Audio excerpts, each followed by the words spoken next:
Hi guys, it's Ray Newland here, the founder of Just for Keepers, also called J4K. Now, over the years, nearly 30 years, I've been coaching goalkeepers all over the world now, and I've comfortably helped over 50,000 goalkeepers. I've comfortably coached over 50,000 goalkeepers in multiple countries now. This is one of the most common asked questions that I've been asked. The first one is, how do I become a professional goalkeeper? Second one is, how do we get a college scholarship? The third one is, hey Ray, will height affect my ability to become a professional goalkeeper? I've lost count seriously how many times I get asked this by goalkeepers and also the parents of a goalkeeper. Unfortunately, that is, I don't want to be the bearer of bad news here. Even though that I don't believe in this, if you're not going to grow to be 6'2", 6'3", 6'4" plus, the odds are stacked against you. But there's a few things that you can do to obviously to give you the opportunity to compete, which I'll explain in a moment. But as I say, it really does, to be honest with you, cheese me right off, to be honest with you guys, because as I say, I've been developing goalkeepers now for nearly 3 decades. A lot of them have become my friends, and I've seen so many amazing, talented goalkeepers not getting the opportunity just because they're not big enough.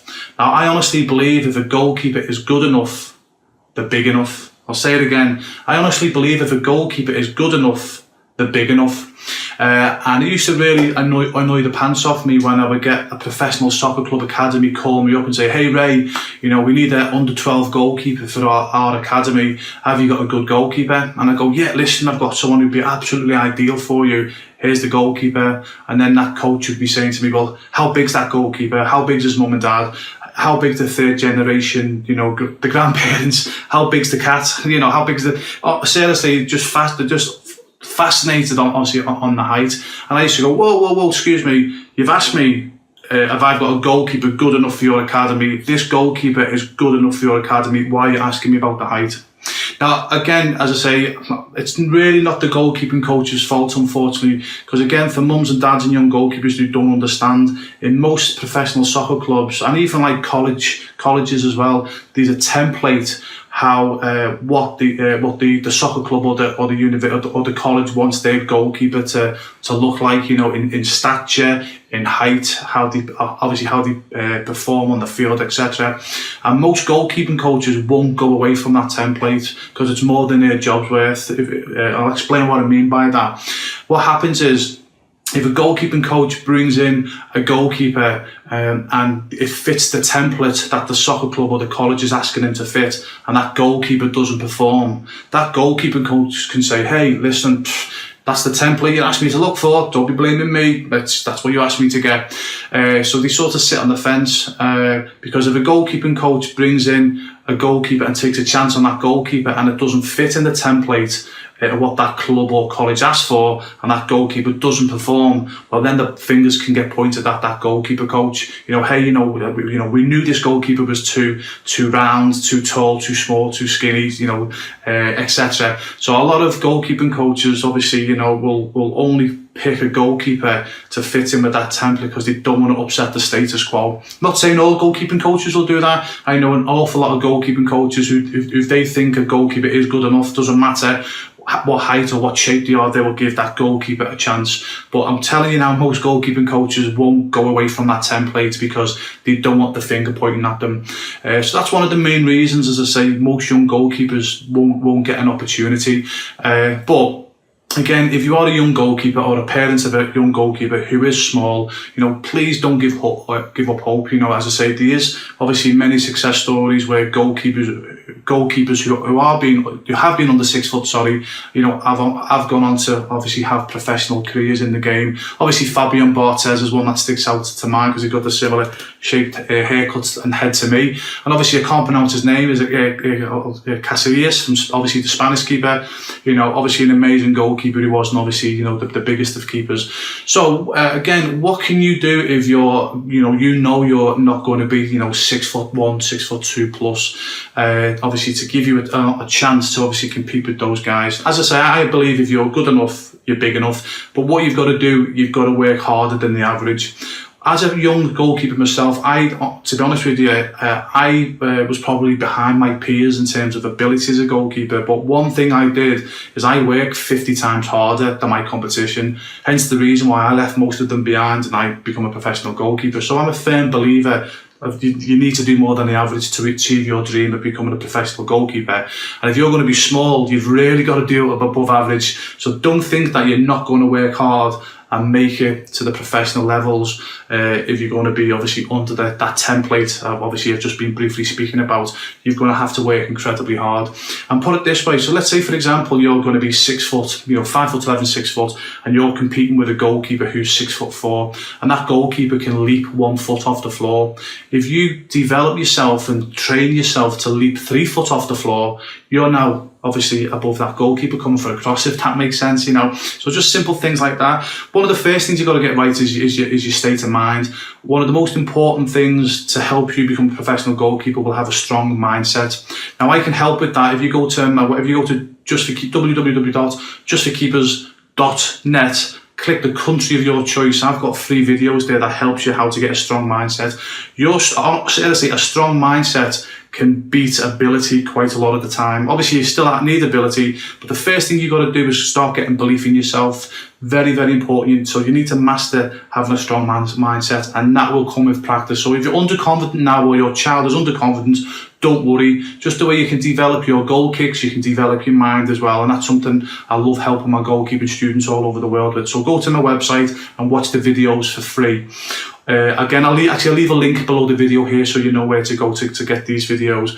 The second one as well is, and again, try and find a personal coach to do this. Go and try and find somewhere where someone will teach you how to basically get amazing spring into your goalkeeping.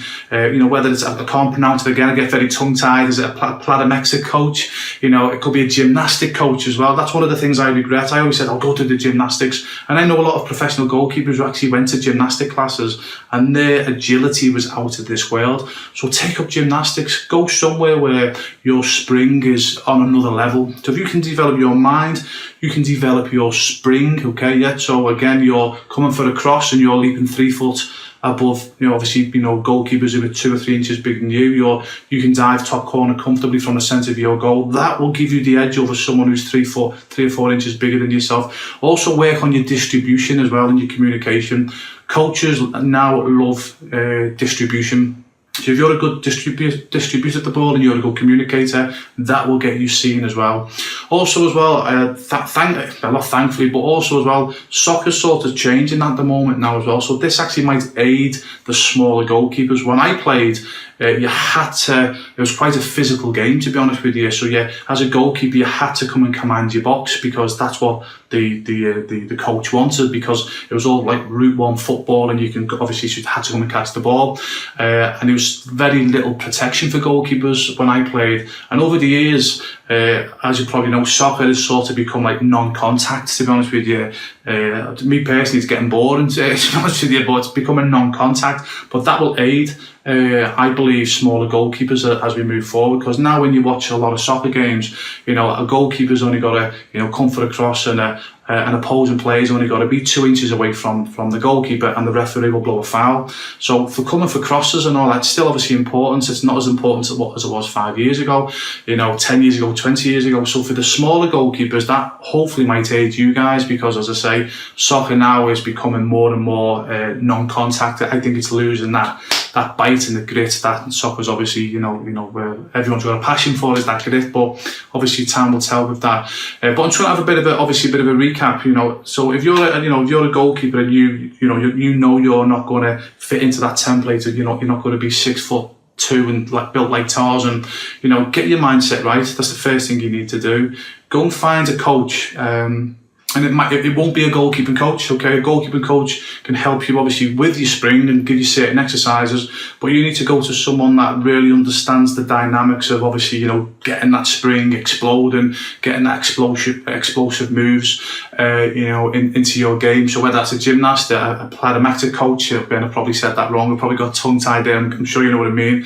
But go and see a specialist coach that can help you obviously with your spring, get your distribution right. Again, if you can, be basically like a centre back with hands. In fact, I believe in Germany now they're starting to call goalkeepers goal players rather than a goalkeeper, and that's what it's right. Goalkeepers now are just defenders with hands, So again, if you can be a good distributor, that will make you stick out like a sore thumb, and as long as you can communicate as well, you can be heard.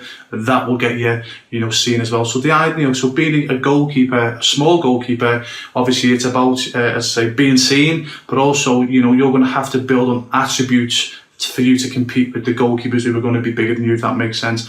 And for the younger goalkeepers, especially, I think one of the role models you should look at, and again, I'm not going to pronounce his name right here, but the goalkeeper that played for Real Madrid, and obviously you got the Spanish goalkeeper Casillas, he's an amazing specimen of a goalkeeper that wasn't particularly very big, but his mindset was unbelievable, his distribution was unbelievable, his communication was fantastic, and he moved around that goal in explosive bursts. He'd come for a cross, he'd be 4 foot off the air, when he's coming for a cross. When he's going top corner, his whole body will be 6 foot off the floor.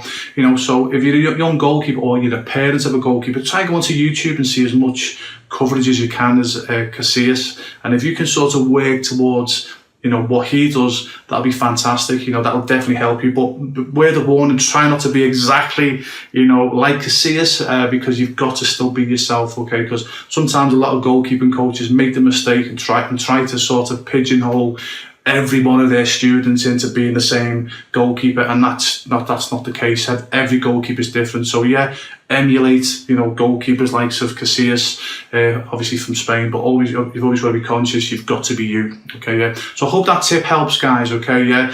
So if you're a small goalkeeper, I'll be honest with you, the odds are against you. I'm here to be honest with you and tell you the truth. The odds will be against you, but if you do more than the average and you work on those points that I've said, and you make sure you find good coaches to help you with what I've said. You need to find a good goalkeeping coach as well, who can point you in the right direction. And that's not necessarily your soccer coach, okay? Yeah. So you've got to look at your soccer coach, and if your soccer coach is having success, and your soccer goalkeeping coach, his or her students are getting opportunities all over the place, you with the right correct goalkeeping coach. If that's not the case, again, I'm not saying leave that goalkeeping coach, your soccer club goalkeeping coach, but you need to be seeking out goalkeeping coaches that are getting success for their goalkeeping students, if that makes sense. So as long as you do that, guys, I say, yeah, you will be up against it, but at least you'll give yourself a fighting chance. So remember, okay, yeah, and this is what I believe, okay, so get this into your mind, okay, if you're good enough, you're big enough, okay? So again, keep the questions coming. I done this video because one of the parents emailed me in. Her name was, I can't pronounce it. Hopefully I pronounced this right. Sharon Tregasks, okay? So she emailed me and said, hey Ray, my son's 19 years of age and he's struggling to obviously get opportunities to, his dreams to become a professional goalkeeper. So Sharon, I hope that video helped you and your son, okay? And hopefully it helped the other mums and dads who might have smaller goalkeepers, and I hope it helps you goalkeepers, who might not get the height that you want to become a goalkeeper. But again, without going on, as long as you work on the attributes, what I've just said within this video, at least you'll give yourself a fighting chance, okay? So any more questions, post them below. I'll do a video for any questions that I think are relevant. So all the best, and the best of luck with your goalkeeping, guys. I really, really do wish you the best of luck. All the best.